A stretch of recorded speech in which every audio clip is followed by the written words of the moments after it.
Hello guys, স্বাগতম আপনাদের সবাইকে এই ম্যান 7.5 চ্যানেলে। যারা চ্যাপ্টার 8 এর জন্য অপেক্ষা করছেন তাদের সবাইকে অসংখ্য ধন্যবাদ। চলুন আজকের দুর্দান্ত চ্যাপ্টারটি শুরু করা যাক। গত এপিসোডে দেখেছিলাম হেলমেট বলেছিল কোথায় সেই ক্র্যাম স্কুল, নিয়ে চলো আমাকে সেখানে। এপিসোডের শুরুতে লম্বা চুলা ছেলেটি বলে যে ওইটা ক্র্যাম স্কুল না, ওইটা হিরো ক্যাম্প স্কুল। হেলমেট তখন বলে আচ্ছা ঠিক আছে, এখন এক কাজ কর, আমাকে সেই ম্যাপটা দে যাতে আমি সেখানে যেতে পারি। এই নে। লম্বা চুলওয়ালা তার পকেট থেকে ফোন বের করে এবং সেই ম্যাপটিকে দেওয়ার জন্য। হেলমেট তখন ভাবে যে জিমি ভাই সে আমাকে বলেছিল আমি একটা লুজার, আমি কিছুই পারবো না, কিন্তু এখন আমি তাকে দেখিয়ে দিব কিভাবে ঠান্ডা মাথায় সব কিছু করতে হয়। আর জিমি ভাই দেখে নিও, তুমিও একবার খারাপ সময় পড়বে। যে জ্যাককে নিয়ে তোমার এত গর্ব, সেই জ্যাকই একদিন তোমাকে ধোকা দেবে। এরপর লম্বা চুলওয়ালা হেলমেটকে ম্যাপটা দিয়ে দেয়। হেলমেট তখন বলে এ গাদার পো, তুই আমাকে তোর নাম্বারটা দিলি না, জলদি নাম্বারটা দে। এরপর সে বলে ও ও আচ্ছা ঠিক আছে। হেলমেট তখন বলে আমি যখন তোকে কল দেব তখন যেন আমি তোকে খুঁজে পাই, না হলে। তারপর সে ছেলেটা বলে আচ্ছা ঠিক আছে। সিন শিফট হয়ে আমাদেরকে অ্যালেক্সকে দেখানো হয়, সে একটা পাঞ্চিং ম্যাচিংয়ে পাঞ্চ করছে।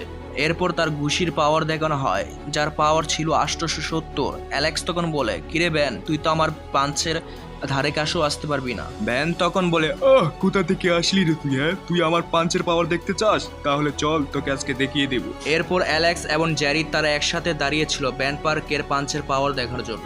ব্যান পার্ক তখন তার সমস্ত শক্তি তার ডান হাতে নিয়ে সে পাঞ্চিং মেশিনে অনেক জোরে একটা পাঞ্চ মারে।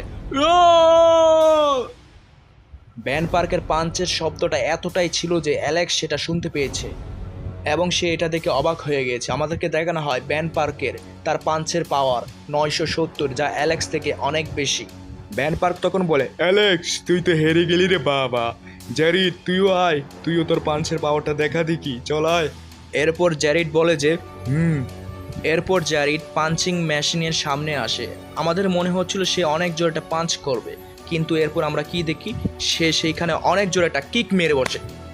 ব্যান পার্ক তখন চেঁচিয়ে বলে এ পাগল, পাঞ্চিং মেশিনে তুই কিক মারলি কেন পাগল? অ্যালেক্স তখন বলে ব্যান, ওর কিকের সাউন্ডটা শুনেছিস? এরপর জ্যারিটের কিকের পাওয়ার দেখানো হয়, তা হলো 999। জ্যারি তখন বলে কিরে তোদের দুজন তো হেরে গেলি আমার সাথে। ব্যান তখন বলে তুই কিক মেরেছিস, তুই চিটিং করেছিস, এখানে পাঁচ মারতে হবে। জ্যারিড তখন বলে আরে বেটা তুই তো হেরে গিয়েছিস, এটা মেনে নে। এরপর আমাদেরকে জ্যাককে দেখানো হয়, তার সাথে আরও একজন ছিল, তারা উপর থেকে এই সব কিছু দেখছিল। জ্যাক তখন বলে ব্যান পার্ক, এই সমস্যাটাকে আমরা এখনো সলভ করতে পারিনি, তাছাড়া ওই ছেলেটা কে? তার পাশে থাকা ছেলেটা বলে বস, এখানে দাঁড়িয়ে থাকতে আর ভালো লাগছে না, ওদের এই সব ফালতু জিনিস দেখতে দেখতে আমি হাঁপিয়ে গিয়েছি, চলুন চলে যাই এখান থেকে। জ্যাক তখন মনে মনে ভাবে জিমি ভাই এখন অনেক উপর লেভেলে হয়ে গিয়েছে। আমি ভবিষ্যৎ দেখতে পারছি, সময় আসবে যখন জিমি ভাই রাজত্ব করবে। সিন শিফট হয়ে আমাদেরকে গ্রে ইয়নকে দেখানো হয়। গ্রে ইয়ন তার ব্যাগ খোলে, নোটবুকটা খুঁজে পাচ্ছে না। এরপর তার মনে পড়লো, ও হ্যাঁ, আমি তো ওই ছেলেটাকে আমার নোটবুকটা দিয়েছিলাম। গ্রে ইয়ন তখন বলে ওই ছেলেটা। গ্রে ইয়ন তার কাছে গিয়ে বলে এক্সকিউজ মি। সে ছেলেটা বলে হোয়াট, কি হয়েছে? আমার নোটবুকটা আপনার কাছে, প্লিজ দিয়ে দেন। এরপর সে ছেলেটা তার ব্যাগ থেকে নোটবুকটা বের করে দেয়। নোটবুকের অবস্থা দেখানো হয়, এটার তো 13টা বেজে গিয়েছে। লম্বা চুলওয়ালা ছেলেটি বলে দেখো তুমি এটা নিয়ে কোনো চিন্তা করো না, এর ভিতরে সমস্ত নোটগুলো আছে, আর তাছাড়া এটা নিয়ে আর কোনো রাগারাগিও করো না, ঠিক আছে বাচ্চা?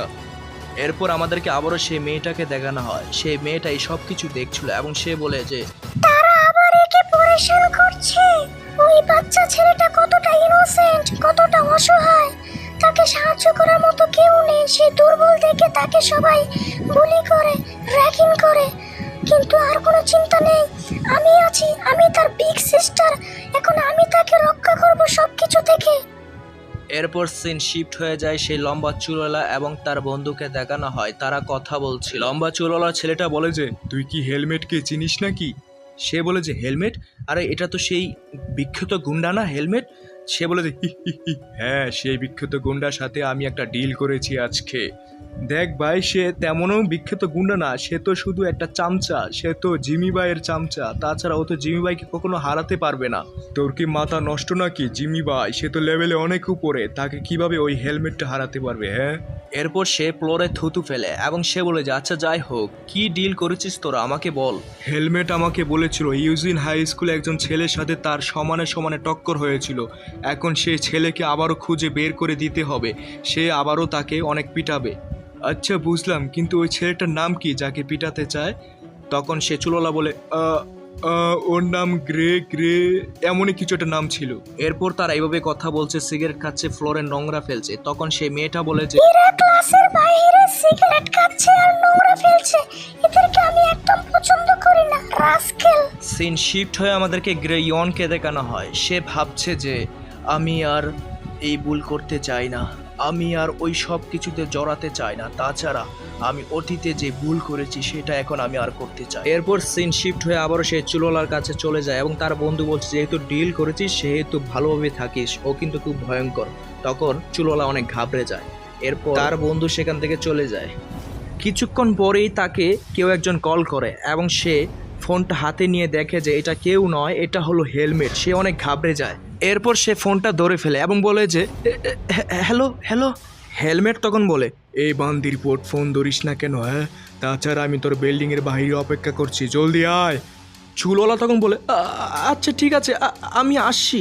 এরপর সে মনে মনে বলে যে এ তো সত্যি সত্যি এখানে চলে এসেছে। চুলওয়ালা তখন দৌড় দিয়ে সেখান থেকে তার বন্ধুর কাছে গিয়ে বলে যে বন্ধু বন্ধু হেলমেট এসে পড়েছে। তার বন্ধু বলে কি সত্যি? বলে যে হ্যাঁ হ্যাঁ জলদি চল, আমাদেরকে এক্ষুনি নিচে যেতে হবে। হেলমেটের নাম শুনে গ্রে ইয়ন বলেছে হেলমেট, এ তো সেই না যার অবস্থা খুব খারাপ হয়ে গেছিল আমার মার খেয়ে, কিন্তু সে এখানে কি করছে? হেলমেটকে দেখানো হয়, সে খুব রেগেছিল।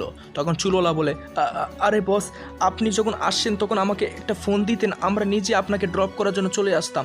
তখন হেলমেট বলে এ বান্দির পোত, কথা বন্ধ কর, আমাকে রাস্তা দেখা।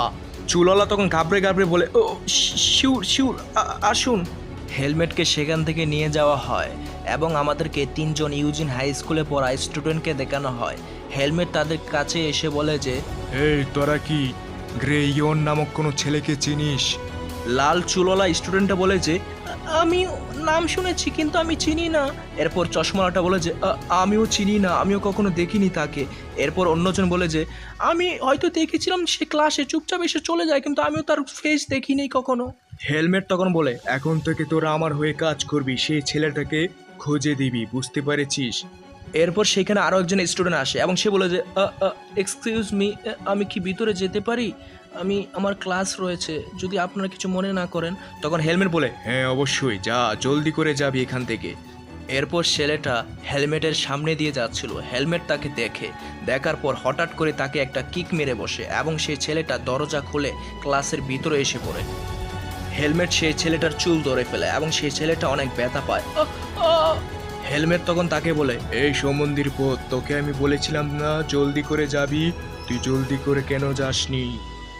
ক্লাসের ভিতর থেকে একজন মেয়ে বলছে যে আরে তোমরা যাও ওই ছেলেটাকে সাহায্য করো। অন্য একজন ছেলে বলছে যে আরে আমরা কিভাবে যাব, আমরা নিজেই তো ভয় পাই। তখন সেখানে সেই চশমাওয়ালা মেয়েটাকে দেখানো হয় এবং সে বলছে যে আরে এটা তো সেই বিখ্যাত গুন্ডা, আরে ওরা তো ওই ছেলেটাকে মেরে ফেলবে, কেউ একে থামাও। হেলমেট সেই ছেলেটা খুব বাজেভাবে মারছিল এবং সেখানে তাকে চুলওয়ালা বলে যে আমি এটা আর দেখতে পারছি না। চশমাওয়ালা মেয়েটা কেঁদে কেঁদে বলে কেউ কি নেই ওকে সাহায্য করার মতো? হেলমেটের হাত দেখানো হয়, রক্তে পুরো ভরে গিয়েছে। হেলমেট সেই ছেলেটাকে এখনো মেরেই যাচ্ছে। এরপর হঠাৎ একটা ডাক আসে, হে হেলমেট। এই ডাকটা শুনেই হেলমেট পিছনের দিকে তাকায়, তখনই সে অনেক ঘাবড়ে যায়। এখানেই আজকের দুর্দান্ত চ্যাপ্টারটি শেষ হয়ে যায়। তাছাড়া এই ডাকটা কে দিয়েছিল, এরপর কি হবে যদি জানতে চান অবশ্যই চ্যানেলটিকে সাবস্ক্রাইব করে দিবেন এবং আমার পাশে থাকবেন। ধন্যবাদ সবাইকে।